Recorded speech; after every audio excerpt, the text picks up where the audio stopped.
la conferencia internacional La resiliencia sísmica de los sistemas de las redes de distribución de agua en la Ciudad de México, retos y oportunidades, a cargo del doctor Gustavo Ayala Milán de México. Ingeniero civil y maestro de ingeniería de la Universidad Nacional Autónoma de México, obtuvo el doctorado en ingeniería en la Universidad de Southampton, en Gran Bretaña. Es profesor e investigador del Instituto de Ingeniería de la UNAM. Ha sido profesor visitante en instituciones extranjeras como Waterloo en Canadá y Cornell y en los Estados Unidos. Ha sido consultor de diversas compañías nacionales y extranjeras en problemas de análisis no lineal y diseño sísmico de estructuras complejas. Su área de experiencia incluye el desarrollo y aplicación de métodos numéricos a problemas de mecánica de suelos e ingeniería estructural, de viento y sísmica, entre otras. Ha recibido importantes premios por su carrera profesional y aportes, entre los que destaca en el 2005 la Cátedra Marie Curie de Investigación de la Unión Europea. Voy a pedir que recibamos con un fuerte aplauso al doctor Gustavo Ayala Milán.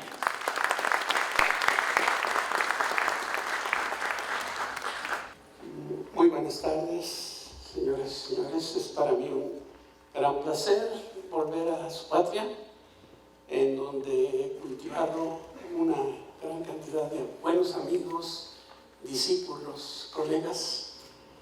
Esta ocasión, 32 años después de haber venido por primera vez a Perú a hablar de las líneas vitales, me ha dado un gran placer el que pueda volver a hablar de este tema, un tema que ha aparecido nuevamente en la jerga de la ingeniería por su importancia que tiene para la supervivencia de nuestras sociedades. En esta ocasión quisiera dedicar mi tiempo a presentar a ustedes un tema que tiene que ver con la resiliencia de las redes de distribución de agua de la Ciudad de México. El reto que hemos tenido que enfrentar por varias veces, pero de manera muy importante en 1985 y en el pasado 2017, las oportunidades que nos ha dado de volver a tomar este tema y fundamentalmente las lecciones que hemos derivado de nuestro trabajo de investigación. Como ustedes saben, México es un país localizado en el cinturón sísmico más importante del orbe, con una característica diferente de Perú. Nuestros temblores son muy frecuentes, menos intensos, pero muy frecuentes. Desgraciadamente, en México, en la Ciudad de México, tenemos un problema adicional. La Ciudad de México es el lugar donde nunca se debió haber construido una ciudad del tamaño de 22 millones de habitantes, y que hoy por hoy tenemos que sufrir las cosas que no necesariamente no sufrimos. Los desastres no sufrimos en ciudades de menor tamaño o localizados en otras partes. Particularmente agua. Agua es un tema importante para la supervivencia de nuestras sociedades. Agua que no tenemos y agua que no nos podemos deshacer de ella en la Ciudad de México. Para ambas cosas necesitamos las redes de distribución de agua y las redes de drenaje. En esta ocasión me dedicaré solamente a las redes de distribución de agua. Creo que todos ustedes están bastante familiarizados con la destrucción a la infraestructura física por encima del subsuelo. En este caso vamos a hablar de algo que no se nota normalmente. ¿Por qué? Porque en su generalidad de ocasiones es subterráneo. Es el patito feo de nuestra profesión. No lo miramos. Sin embargo, es fundamental para nuestra supervivencia. Si revisamos lo que ocurre con los desastres, que es mucho el tema de esta reunión, Sí, México ha tenido un gran efecto de estos desastres. En 1985, nadie sabe realmente el número de pérdidas, pero si somos realistas andaremos rasgando los 40,000 muertos. En el temblor más reciente, del 19 de septiembre de 2017, exactamente 32 años después, el mismo día, ese número de pérdidas se disminuyó dramáticamente, por varias razones, no solo por la intensidad del temblor, sino porque teníamos una preparación que no tuvimos, ¿sí? Nuestro sistema era más resiliente. Me disculpo por empezar a usar una palabra que no he definido, pero es parte de lo que les tengo que transmitir.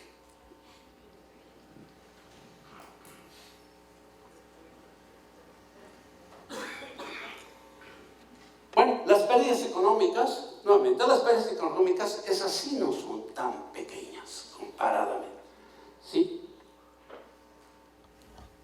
Desgraciadamente, en el temblor que tuvimos en 2017, todavía perdimos 2.500 millones de dólares en pérdidas. ¿Qué es lo que nos está fallando? Lo que nos está fallando es la recuperación después de un temblor.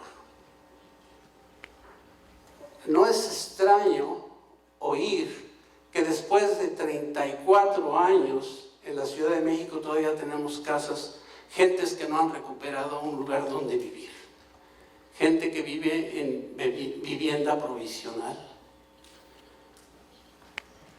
En 2017, después de 2 años, seguimos con una gran cantidad de gente que no han podido recuperar su vivienda. Tenemos zonas de la Ciudad de México que todavía tienen fallas debidas al temblor en sus sistemas de aprovisionamiento de agua, de aprovisionamiento de electricidad, de aprovisionamiento de gas. Y esto es lo que ha faltado, la recuperación. ¿Cuál es la importancia para una sociedad moderna de la infraestructura crítica? La infraestructura crítica es, como pueden ver en este gráfico, ¿sí? Pues básicamente involucra todas las actividades importantes de una sociedad. Sin embargo, hay 4 de ellas que son las más importantes dentro de lo crítico, y eso está: el transporte, las comunicaciones, la energía y el agua. El agua en su aprovisionamiento o en su uso después de él, que normalmente ignoramos y que de alguna manera en el pasado reciente nos ha traído esa palabra mágica que es la resiliencia, ¿sí? En un concepto muy amplio, la resiliencia es la capacidad de las comunidades para sobrevivir, adaptarse y recuperarse de un evento catastrófico en donde ahora importa el estrés que experimentan las personas. Es la palabra de moda.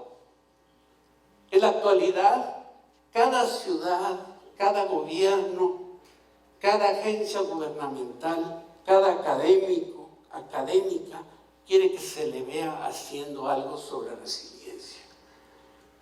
Es común que en reuniones como estas, cuando se usa esa palabra mágica, nos damos un codazo de, oye, ¿qué es resiliencia? Tenemos que entender que la resiliencia es una cosa fundamental para recuperar una sociedad ante un evento no esperado. ¿Cuáles son las componentes que involucran esta palabra? Indudablemente la investigación. Pero con investigación no vamos a llegar muy lejos. Necesitamos políticas públicas y necesitamos la implementación de esos dos aspectos. La resiliencia debe de tener la capacidad para absorber, para enfrentar, para recuperarse, para anticiparse y para adaptarse. Eso es lo que vamos a buscar nosotros con la resiliencia. La resiliencia involucra varios conceptos. Involucra la vulnerabilidad. Los sistemas vulnerables, ¿sí?, deben de ser resilientes. Si hablamos de vulnerabilidad, hablamos de robustez. De hecho, la vulnerabilidad es el complemento de la robustez o viceversa. 3 palabras, insisto, describen la resistencia: la robustez, la redundancia y la recuperación. La resiliencia considera las capacidades de la comunidad en relación con una preparación y movilización efectivas antes, durante y después de eventos desastrosos. Un desastre incluye cualquier cosa que debilita la funcionalidad de un sistema por un periodo de tiempo. El manejar la resiliencia no es el diseño. El diseño depende de las secciones y no considera el tiempo de recuperación. Nosotros diseñamos para que una estructura o una línea vital sobreviva, no se dañe o se comporte bien, pero nunca involucramos el tiempo de recuperación. En la actualidad eso está cambiando. Ahora nosotros estamos buscando criterios de diseño para lograr la resiliencia de nuestro. Eso va a ser una tarea muy complicada. ¿Por qué? Porque nos vamos a olvidar, por ejemplo, los estructuristas, para tener una palabra clara en eso, nos vamos a olvidar de la ductilidad. La ductilidad involucra daño, ¿sí? Y daño no necesariamente conlleva una recuperación rápida. Si queremos algo resiliente, necesitamos una recuperación rápida.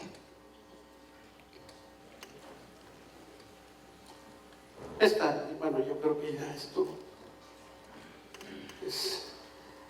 necesitamos que nuestra infraestructura sea redundante.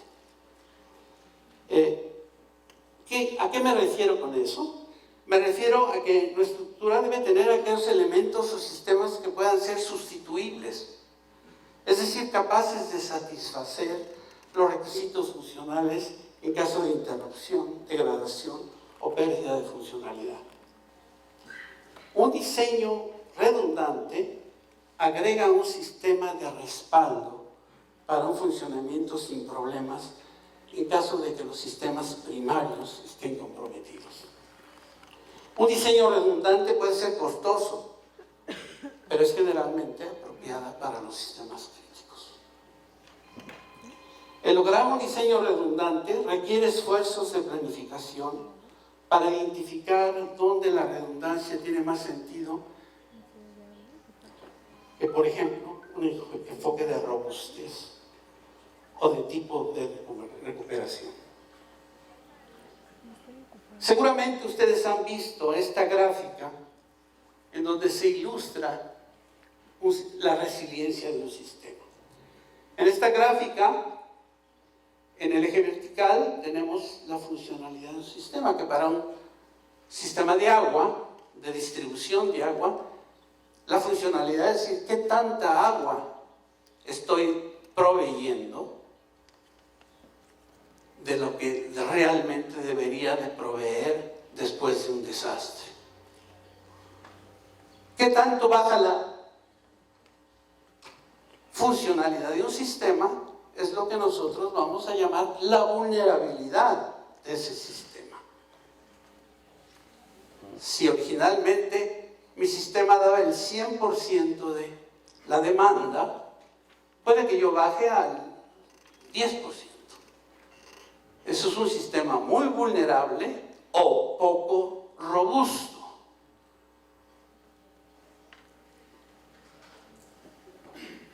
Una vez que ocurre ese desastre, esa acción patógena a nuestra infraestructura,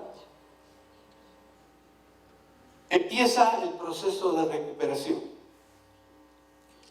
La recuperación la vamos a tener de muy diversas maneras, que depende de políticas, depende de aseguramiento, depende de recursos económicos, y ese camino a recuperar la funcionalidad nos permite de manera ingenieril buscar cuál de todos esos caminos es el óptimo para que el área debajo de esa curva ascendente, que es lo que nosotros vamos a llamar la resiliencia, sea la más alta posible.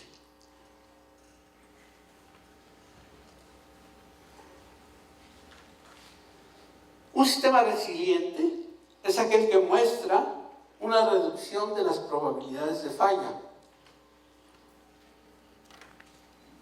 una reducción de las consecuencias de esa falla. Todo esto en términos de pérdidas de vida, económicos, consecuencias sociales, económicas, negativas. Involucra una reducción del tiempo de recuperación.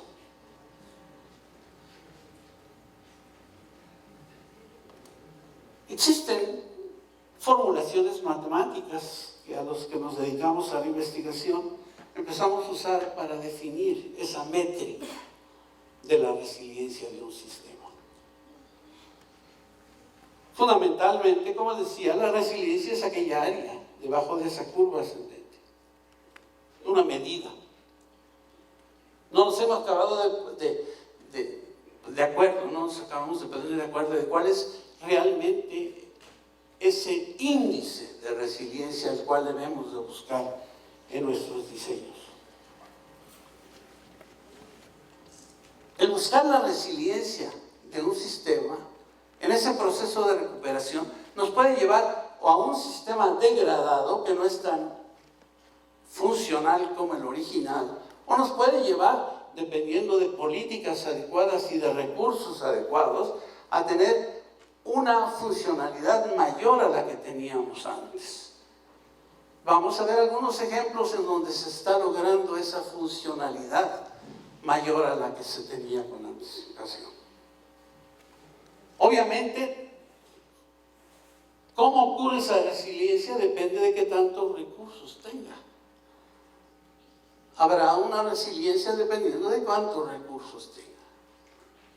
En algún momento en esta charla vamos a tocar el tema de aseguramiento, vamos a tomar el tema de comunicación de riesgo, cosas que son importantes para todas estas opciones de sistemas resilientes que nosotros vamos a tener particularmente, no cuando evaluamos uno existente, sino cuando realmente queremos diseñar un sistema resiliente. Ya habiendo establecido estos términos de la resiliencia, quisiera centrarme en el problema particular agua y Ciudad de México. Muchos de ustedes habrán visto estas fotos. La Ciudad de México en 1524, una visión de la Ciudad de México. Agua, ¿sí? Agua que no vemos ahora, y lo que vemos es una ciudad que ha crecido de manera desproporcionada a través de los siglos, ¿sí? De ser un punto en lo que es el estado de la Ciudad de México, tenemos solo una masa de dimensiones increíbles, en donde cuando se habla de 22 millones a lo mejor se están quedando cortos, a lo mejor son 22 millones registrados. El dar servicios de agua a una comunidad de 22 millones de gentes es una tarea muy, muy importante, sí, y muy difícil. Y eso nos lleva a cosas como la que aquí muestro. Esta es la zona metropolitana de la Ciudad de México. Estos puntos que ustedes ven son los pozos que tenemos que tener en la Ciudad de México. O sea, hay agua, pero ahora vamos a ver al precio de qué. ¿Sí? Tenemos agua en el subsuelo, pero ese es uno de los grandes problemas de la Ciudad de México, la extracción del agua del subsuelo. Como esta aún abundante no es suficiente, tenemos fuentes de aprovisionamiento lejanas a la Ciudad de México que vienen a más de 100 kilómetros de distancia, teniendo que subir las montañas para después, por bombeo, para después bajar al Valle de México. Repito, el Valle de México es un valle cerrado en donde no entra ninguna gota de agua del exterior, pero tampoco sale. ¿Sí? Las aguas de desecho tienen que ser bombeadas fuera de la ciudad por túneles que están a más de 100 metros de profundidad. ¿Qué otro problema tenemos en la Ciudad de México? Los problemas que tenemos en la Ciudad de México son los sismos, que son muy frecuentes, muy frecuentes. ¿Sí? En la vida de un individuo, pues yo no creo que puedan haber menos de 8 o 10 sismos intensos destructivos. ¿Sí? La mía, pues que yo recuerde, 57, 79, donde perdimos familiarmente nuestra casa en construcción, 99 y otros, hasta llegar a los sismos de 2017 y 2018.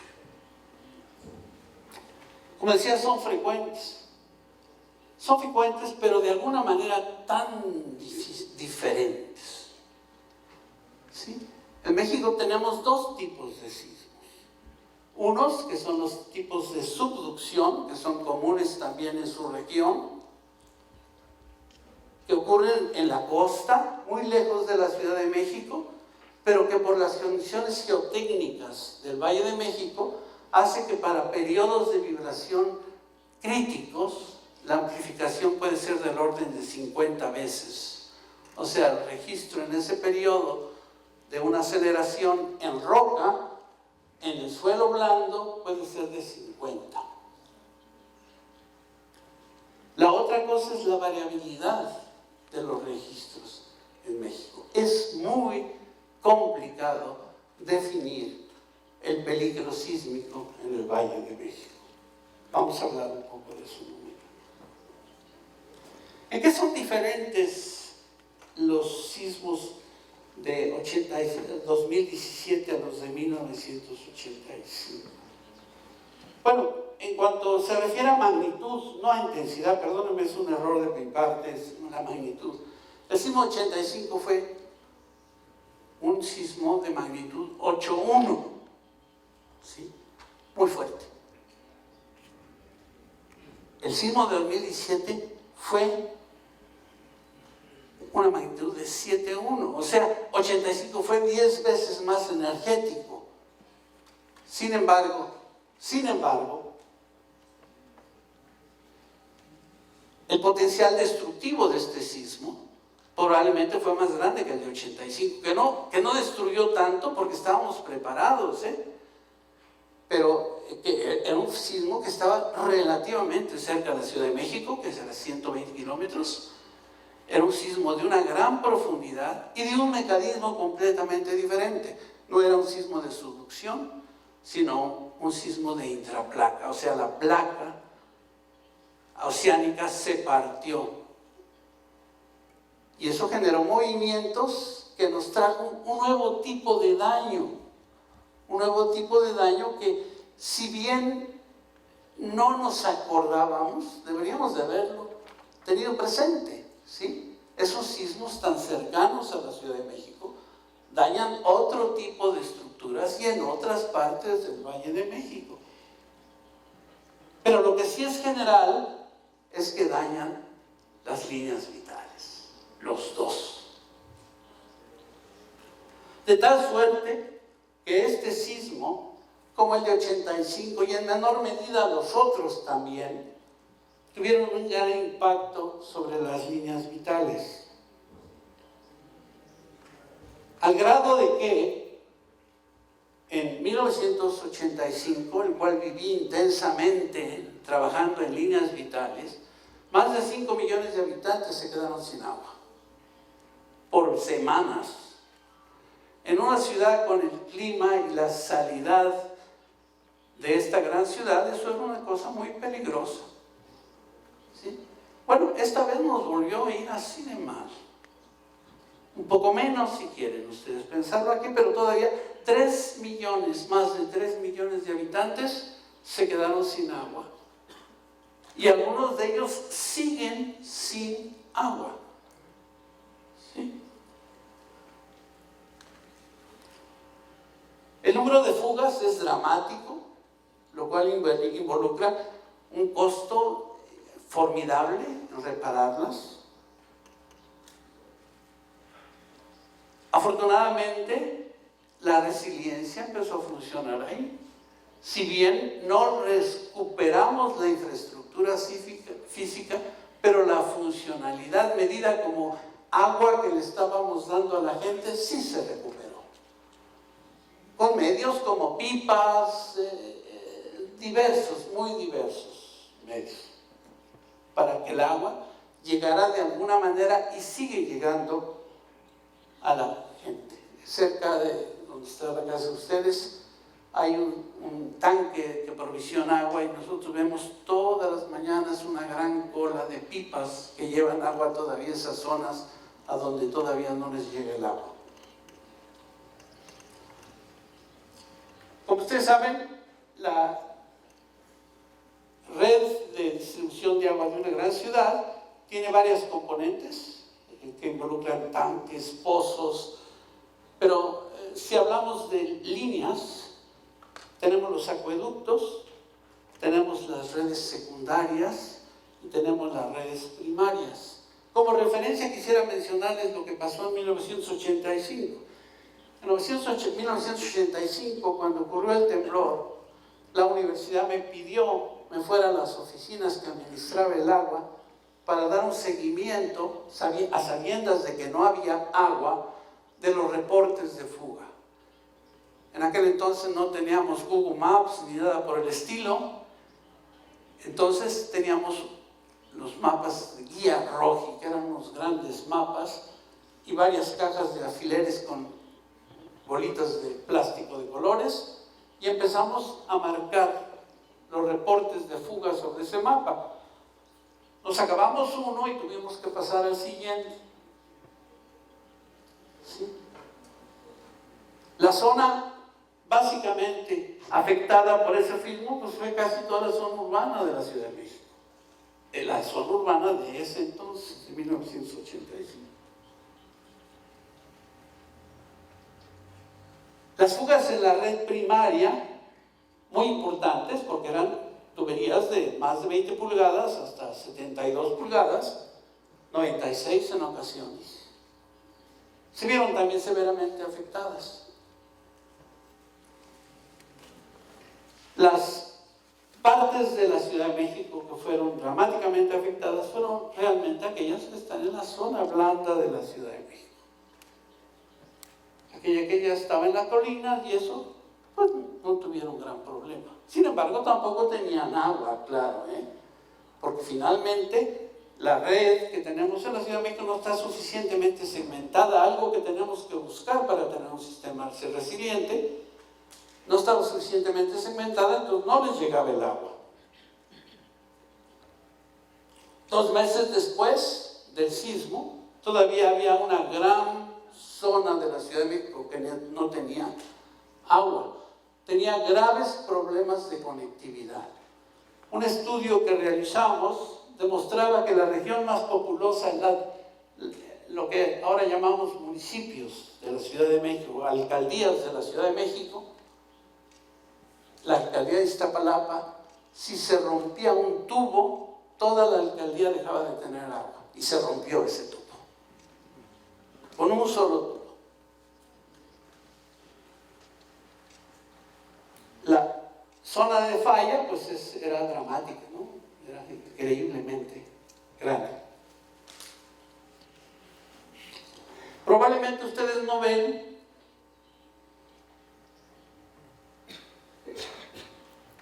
la parte baja de la Ciudad de México, porque son las montañas, ahí no hay casas, ¿no? Son montañas, son la sierra volcánica de Chichinautla, ¿no? Ahí no hay, entonces no hay tubos, no hay fallas de agua. Pero 2017 fue dramático, una cantidad tremenda de tubos. ¿Por qué el sistema no es resiliente? Bueno, les debo de decir que el primer año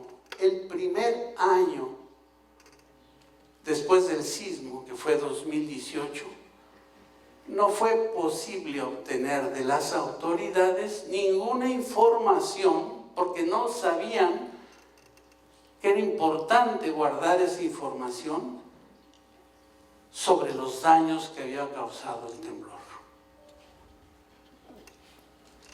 Afortunadamente, el 1 de enero, uno de nuestros colegas en mi instituto de investigación asume la responsabilidad del sistema de aguas de la Ciudad de México, que se llama SACMEX, y otra colega, Blanca Jiménez, laureada con un premio Nobel, de un grupo de gente que sacó un premio Nobel, se hace cargo de la CONAGUA. Es cuando se empieza a juntar esa información. Esa información nos ha tomado 9 meses de este año obtener. Nosotros no podemos estudiar la vulnerabilidad del sistema de agua de México si no sabemos los daños que se pueden ocurrir.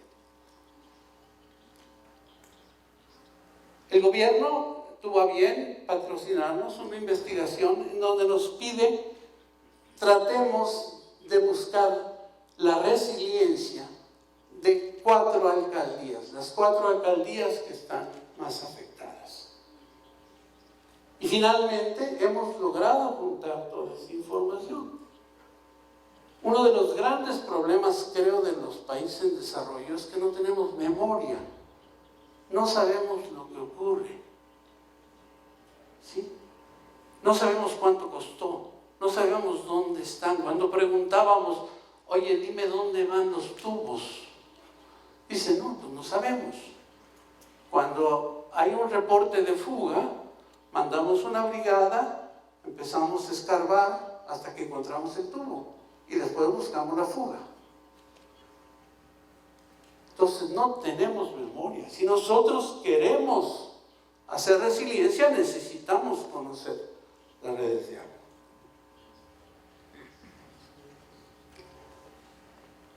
Al igual que ha ocurrido en mi vida desde 1979, que he tenido que trabajar en estas cosas, hay un acueducto en particular que cada vez que tiembla fuerte en México, se rompe y se rompe en muchos puntos. En este temblor no fue la excepción. Se rompió y se rompió en muchísimos puntos. La manera en que lo reparan, ¿sí?, lo hacen todavía más vulnerable. Sí, debo de apurarme, señor, perdóneme. ¿Sí? Lo hacen cada vez más vulnerable. ¿Sí? ¿Por qué? Porque lo hacen cada vez más rígido. El acueducto no toma los movimientos del terreno.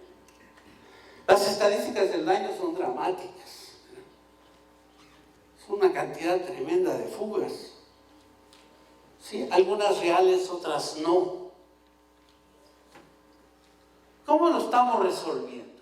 Bueno, para resolverlo estamos yendo a las altas tecnologías. Afortunadamente, En los últimos años ha regresado a México un joven que estudió con otro mexicano en la Universidad de Carmen Quemelo, donde tienen modelos de cálculo que nos permiten simular los movimientos del Valle de México completos. Y cuando llamo completos, estamos hablando de meter toda la información de todos los suelos del Valle de México y modelos de elementos finitos. Elementos finitos en cantidades estratosféricas. Estamos hablando, en este caso particular, de lo que estamos haciendo tenemos 9.2 millones de elementos finitos. Para hacer esto tenemos que usar supercomputadoras que se dilatan, a pesar de ser supercomputadoras, semanas y semanas en hacer una simulación. Y todo esto, ¿para qué? Para encontrar cuáles son las distribuciones de velocidades en el Valle de México. Lo cual logramos ya tener. Y hemos corroborado en las simulaciones del sismo particular de 2017 y el modelo nos da resultados confiables. Tenemos una herramienta que nos permite cómo se mueve esto. ¿Por qué queremos conocer cómo se mueve esto? Bueno, porque nosotros tenemos que simular el comportamiento de la red, ¿sí? En una red pueden aparecer roturas en los tubos o pueden aparecer fugas. Y se tratan de distinta manera en los programas de funcionamiento hidráulico. Todo eso lo hemos fabricado, todo esto lo hemos implementado en herramientas informáticas, de tal suerte que ahora tenemos un modelo probabilístico. ¿Pero por qué probabilista? Porque todo es incierto. Todo es, ¿sí? Todo lo que tenemos es incierto. La amenaza es incierta. La vulnerabilidad de nuestro sistema es incierto, ¿sí? Algo que nosotros no alcanzamos todavía cómo considerar es la edad de nuestros tubos. ¿Por qué? Porque nadie lo sabe, ¿sí? No sabemos si son de barro, si son de asbesto cemento, si son de concreto, si son de acero. No tenemos memoria. La infraestructura dañada pues, fue tremenda desde el drenaje, lo cual es tremendo porque el drenaje corre muy cercana del agua que tomamos. Las fallas debidas a los asentamientos se ven reflejadas, por ejemplo, en este caso en la dirección de uno de los tubos, ¿verdad? Un tubo de drenaje, cómo se agrieta el terreno. La relación entre nuestras líneas vitales, que son la infraestructura eléctrica, sufrió. Y si se cae un transformador, deja de funcionar una planta de bombeo, deja de funcionar un pozo. Los pozos fueron dañados dramáticamente.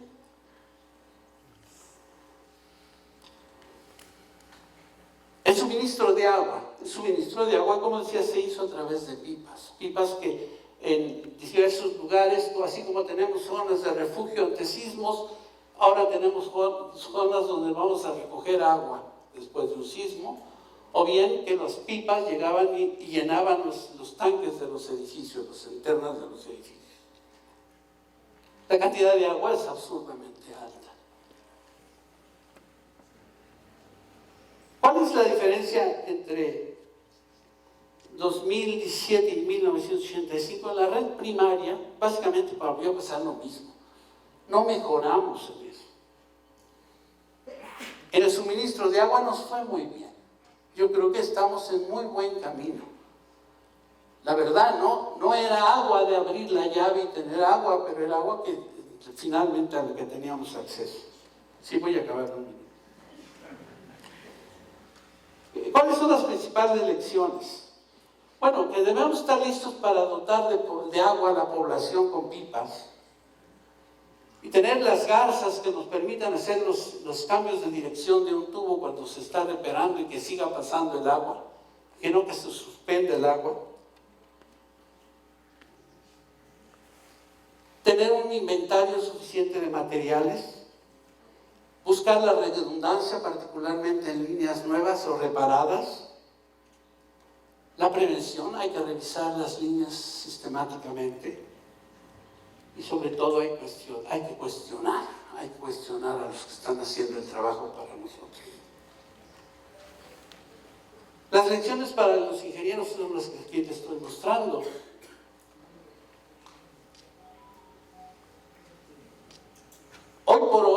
nosotros conocemos la vulnerabilidad de nuestra red. Resultado de trabajo de muchos años, tenemos ecuaciones de vulnerabilidad y gráficas de vulnerabilidad que nos permiten, dada una intensidad que puede ser una aceleración máxima o puede ser una velocidad máxima, que es el parámetro que más se relaciona con el daño en tuberías, nosotros podemos estimar qué tanto daño va a existir. Eso está muy bien para los planes de contingencia. Las conclusiones, pues básicamente se las he dicho en esto. Sin embargo, yo quisiera agregar para terminar que existe una solución tecnológica para las tuberías. Sin embargo, en nuestros países no es posible. Económicamente no es posible. La ciudad de Los Ángeles ha empezado a tener un estudio piloto para fortalecer sus redes de distribución de agua con un nuevo tipo, una nueva clase de tuberías. Pero es un estudio piloto.